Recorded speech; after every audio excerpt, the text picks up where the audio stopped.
l'idée de départ, en fait, voilà, il y a à peu près un an, on a fait un constat que effectivement sur Orléans, on avait très peu d'événements avec une visibilité locale. Il se trouve qu'il est vrai que nos judokas sont présents dans le monde entier et sur les plus hautes marches des podiums internationaux, mais il est vrai que sur Orléans, on n'a pas l'occasion de proposer du judo au public orléanais. Donc on s'est dit, qu'est-ce qu'on pourrait imaginer de façon à ce qu'on puisse présenter quelque chose. Les circuits internationaux, aujourd'hui, on a le tournoi de Paris qui fait partie des 4 grands slams internationaux. Mais bon, c'est Paris, c'est pas Orléans. Et même si on a la proximité, nous, on voulait absolument quelque chose qui puisse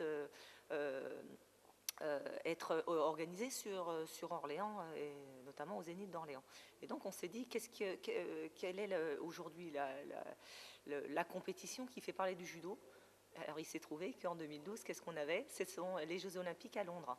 Et sur ces Jeux Olympiques, on sait aussi que ça procurait beaucoup d'émotions à tout le monde, notamment par les résultats des Orléanais, puisqu'on a quand même ramené 2 médailles olympiques, 2 médailles de bronze, Othon Pavia et Hugo Legrand.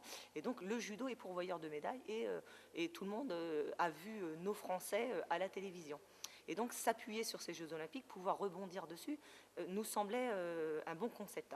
Et donc on a créé, alors c'est Made in Orléans, ou je ne sais pas comment appeler ça, l'Orléanaise Touch, on va dire, de créer notre propre événement, qui ne s'est jamais fait en France, ni dans le monde, de faire la revanche des Jeux Olympiques et donc rallumer la flamme olympique quelques mois après, et ici à Orléans, chez nous. Dimanche, ça sera vraiment l'occasion de revivre certains combats des Jeux Olympiques de Londres.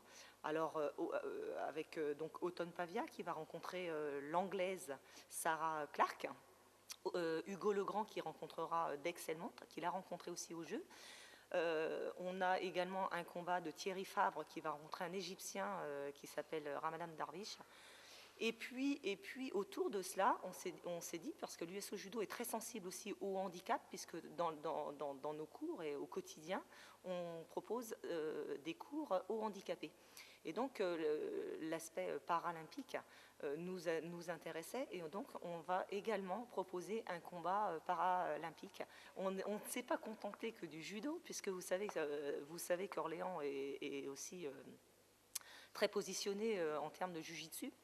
On a un champion du monde en titre en 2012 qui s'appelle Kounsa Percy, et donc on va proposer aussi dans le cadre de la soirée la finale des championnats du monde 2012.